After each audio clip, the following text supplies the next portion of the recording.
पित्रे ब्रह्मोपदेष्ट्रे मे गुरवे दैवताय च प्राप्याय प्रापकायास्तु நம ஸ்ரீநிதயே நமஹ.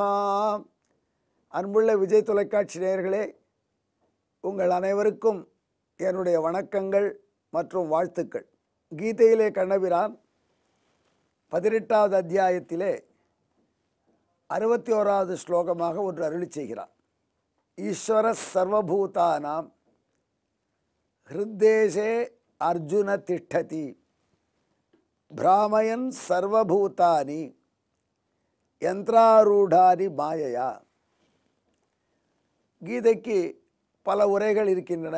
சங்கர பகவத்பாதர் அருளிய பாஷ்யம், சுவாமி எம்பெருமானார் அருளிய பாஷ்யம், ஆனந்த தீர்த்தர் என்று பிரசித்தரான மத்வாச்சாரியர் அருளிய பாஷ்யம், இன்னும் பல இருக்கின்றன. இந்த பாஷ்யங்களுக்கு இடையிலே பல மொழிபெயர்ப்புகளும் இருக்கின்றன. வியாக்கியான சக்கரவர்த்தி என்று தமிழகத்திலே குலவப்படும் பெரியவாச்சான் பிள்ளை அவர்கள், பெரியவாச்சான் பிள்ளை அவர்கள் 4000 பிரபந்தத்திலே ராமானுஜர் நீங்களாக மீதி அனைத்திற்கும் வியாக்கியானம் செய்த வள்ளல். அவருக்கு ஒரு தொண்டன் இருந்தார். சமையல் செஞ்சு தளிகை செஞ்சு அவருக்கு சாப்பாடு போடுறவர்.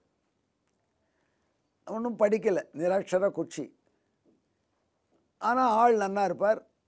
பெரியவாச்சான் பிள்ளைக்கு பணிவிடை செய்கிறதுல ஆர்வம் உண்டு, நன்கு சமையல் செய்வார். அவர் ஒரு நாளைக்கு பெரியவாச்சான் பிள்ளை வெளியில் போயிருக்கும் பொழுது அவருடைய சீடர்கள்லாம் உட்கார்ந்து பேசி கொண்டிருப்பதை பார்த்தார். அவங்க பேசின்னு இருக்காங்க புஸ்தகத்தை பற்றி. இவருக்கு ஒரு ஆர்வம். அதனால் இவர் போனார். அண்ணன்மார்களே, எந்த புஸ்தகத்தை பற்றி பேசுகிறீங்க அப்படின்னு கேட்டார். அவங்களுக்கு வியப்பு, இந்த சமையல்காரருக்கு என்ன தெரியும், நாம் என்ன புக்கை பற்றி டிஸ்கஸ் பண்ண இவனுக்கு என்ன வந்தது, அவன் பிஸ்னஸை பார்த்துட்டு போக வேண்டியதானே, அவன் தொழிலை பார்த்து. அப்படிங்கிறதுனால அவங்க கேஷுவலாக சொன்னாங்க, அலட்சியமாக, நாங்கள் முசல கிசலயம் என்கிற நூலை பற்றி பேசுகிறோம். சரி என்று ஒரு தடவை கேட்டால் ஞாபகம் வந்துடும் அவருக்கு. மனசில் வச்சுட்டார் இந்த சமையல்காரர். அதன் பிறகு பெரியவாச்சான் பிள்ளை வந்தார். அவருக்கு பணிவிடை செய்யணும், இலை போட்டார் சாப்பாட்டுக்கு.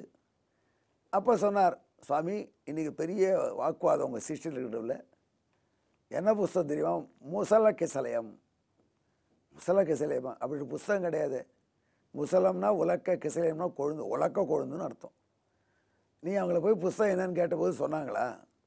அவங்க இன்டைரக்டாக நீ உலக்க கொழுந்து உனக்கு என்ன தெரியும்னு சொல்லியிருக்காங்க அப்படின்னு பெரியவாச்சான் பிள்ளை சொன்னார். அந்த பரிசாரகருக்கு ரொம்ப வருத்தமாயிடுது. நம்ம ஒன்றும் படிக்காதனாலும் இப்படி நம்மளை இலக்காரம் பண்ணுறாங்க. அந்த கழிவிறக்கத்தில் பெரியவாச்சான் பிள்ளை ரெண்டு காலையும் கெட்டியாக பிடிச்சுட்டார். ஏன்னா எப்படியாவது ஒரு வித்வானாக தாங்கள் ஆக்க வேண்டும். அதற்கு என்ன, உனக்கு ஆர்வம் இருந்தால் செய்து கொடுப்போம் என்று பெரியவாச்சான் பிள்ளை இரவு பகலாக பாடம் புகட்டினார். வெறியாக படித்தார். படித்து நல்ல பண்டிதர் ஆகிட்டார். தர்க்கம் ரொம்ப வல்லவராயிட்டார். வாதிகேசரி என்று அவருக்கு பெயர் வந்துடுத்து. வாதிகளுக்கு சிங்கம் மூலம் பயங்கரமாக இருந்தார், வாதிகேசரி அப்படின்னு பெயர். அவர் அப்புறம் துறவரம் பூண்டு அழகிய மணவாள ஜீராக பெயர் பெற்று திருவரங்கத்திலே மிக செல்வாக்கூட கொடிகட்டு பிறந்தார். அவர் செய்த பணிகளிலே ஒரு சிறப்பான பணி திருவாய்மொழி 1000 பாட்டுக்கும் 1102 பாட்டுக்கும் 12000 படி என்று ஒரு உரை எழுதியிருக்கார். அந்த 12000 படிங்கிற உரை ரொம்ப தமிழ் இலக்கண நோக்கில் எழுதப்பட்ட உரை. திருவாய்மொழி பாவகைகள், இந்த பதிகத்திலே என்ன பாவகை இருக்குது, இந்த சொல்லுக்கு என்ன அரும்பொருள், சொல்லுக்கு அர்த்தம் அப்படிங்கிறத ரொம்ப அழகாக இலக்கிய கண்ணோட்டத்தில் தன் உரையில் காண்பித்து கொடுத்துருக்கார். அவர் இன்னொரு பெரிய பணியும் செஞ்சுருக்கார். இந்த கீதை ஸ்லோகங்களை 700 ஸ்லோகங்கள்னு சொல்கிறோம்.